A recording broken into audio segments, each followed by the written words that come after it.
महाराष्ट्र संकट का आज 7वां दिन है। उद्धव की कुर्सी जाएगी या बचेगी, हर कोई यही सोच रहा है और अब मामला सुप्रीम कोर्ट तक पहुंच चुका है।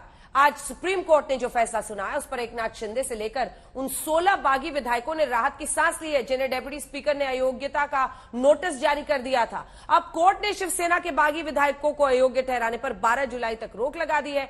सुनवाई के बाद कोर्ट ने महाराष्ट्र पुलिस, केंद्र सरकार, शिवसेना, डेप्यूटी स्पीकर को नोटिस जारी किया है। सुनवाई में कोर्ट ने शिंदे गुट को कुछ राहत दी है, जबकि फ्लोर टेस्ट की मांग पर कोर्ट ने कुछ भी कहने से इनकार किया।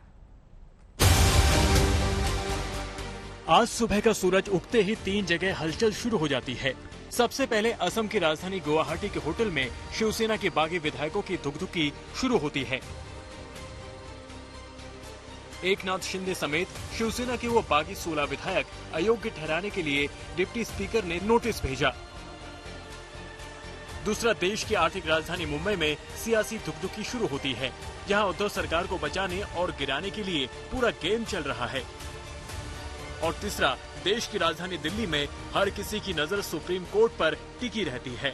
हर किसी के मन में यही धुकधुकी होती है कि महाराष्ट्र में 16 बागी विधायकों को अयोग्य ठहराने के डिप्टी स्पीकर के नोटिस पर सुप्रीम कोर्ट कौन सा फैसला देगा। कहीं बागी विधायकों की विधायकी रद्द तो नहीं हो जाएगी। सुप्रीम कोर्ट में दिग्गज वकील पहुंचते हैं, मीडिया पहुंचती है। मुंबई में शिवसेना से लेकर बीजेपी नेता देवेंद्र फडणवीस के घर पर नेताओं का आवागमन शुरू हो जाता है और फिर वो घड़ी आती है जिसका हर किसी को इंतजार हो रहा था।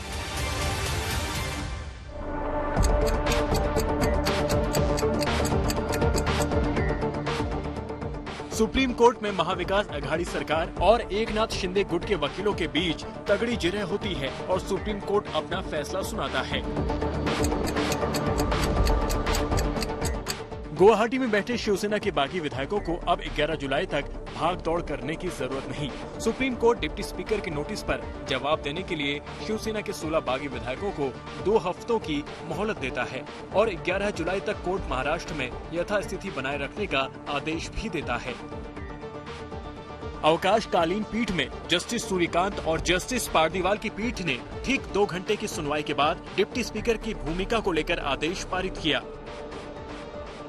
डिप्टी स्पीकर हलफनामा दाखिल करेंगे कि आखिर किन किन विधायकों ने डिप्टी स्पीकर को हटाने के लिए कब कब नोटिस भेजा और किन नियमों के तहत डिप्टी स्पीकर ने उनको खारिज कैसे किया।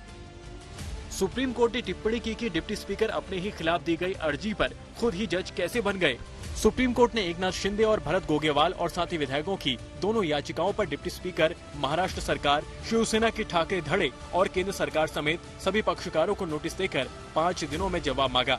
नोटिस के उन जवाबों पर याचिकाकर्ता अगले 3 दिनों में प्रति उत्तर दाखिल करेंगे। सुनवाई शुरू हुई तो एकनाथ शिंदे के वकील नीरज किशन कौल ने बहस की शुरुआत करते हुए स्पीकर के नोटिस को अवैध बताया और कहा कि स्पीकर का नोटिस संवैधानिक नहीं है। सुप्रीम कोर्ट ने पूछा कि आप हाई कोर्ट क्यों नहीं गए। एकनाथ शिंदे के वकील ने कहा कि उनको जान से मारने की धमकियां दी जा रही हैं। मुंबई में उनके घरों पर हमले हो रहे हैं, उनकी संपत्ति को तोड़ा जा रहा है। बुनियादी अधिकारों पर संकट के मद्देनजर संविधान के अनुच्छेद 32 के तहत यहाँ सीधे आए हैं।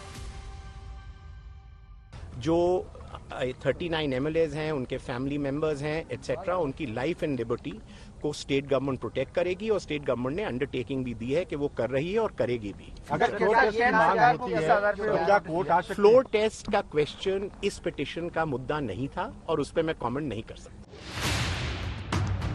एकनाथ शिंदे के वकील ने कहा कि इस मामले में डिप्टी स्पीकर बेवजह जल्दबाजी में हैं। उन्होंने आज शाम 5 बजे तक का समय दिया है। ये प्राकृतिक न्याय के खिलाफ है। जब डिप्टी स्पीकर को हटाने का नोटिस भेजा गया तो स्पीकर का नोटिस जारी करना गलत है। जस्टिस सूर्यकांत ने पूछा कि आपने ये सारी आपत्ति डिप्टी स्पीकर के सामने क्यों नहीं उठाई। इस पर एकनाथ शिंदे के वकील ने कहा कि जब तक डिप्टी स्पीकर के खिलाफ अविश्वास प्रस्ताव का फैसला नहीं हो जाता वह अयोग्यता पर कार्रवाई नहीं कर सकते। वो जल्दबाजी में कदम उठा रहे हैं। स्पीकर के पास विधायकों की अयोग्यता का फैसला करते समय सभी सदस्यों का समर्थन होना चाहिए, तभी वो फैसला कर सकते हैं।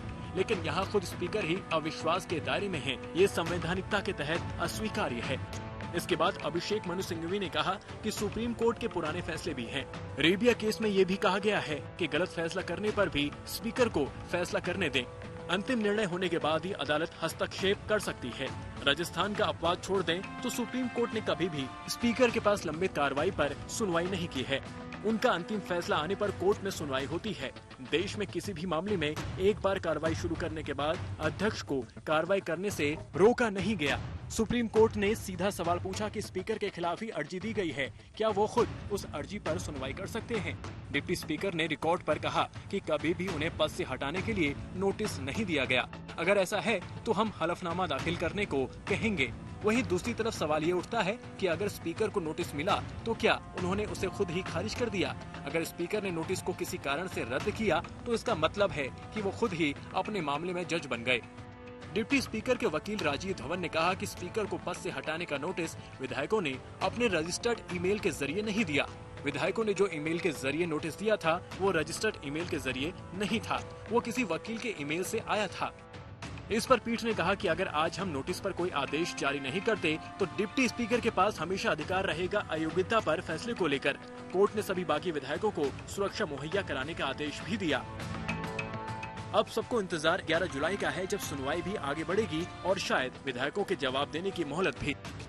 अगर 11 जुलाई से पहले ये जो बागी विधायकों का गुट है ये राज्यपाल के पास चला जाए और फ्लोर टेस्ट की मांग करे तो उस पर भी आप रोक लगाइए कि वो भी ना कर सके, या फिर हमें लिबर्टी दीजिए कि हम उसको चुनौती देने के लिए आपके पास याचिका दायर करें, ये बताते हुए कि सुप्रीम कोर्ट ने जब यथास्थिति बहाल रखने को कहा है तो ये फ्लोर टेस्ट की बला कहां से आ गई।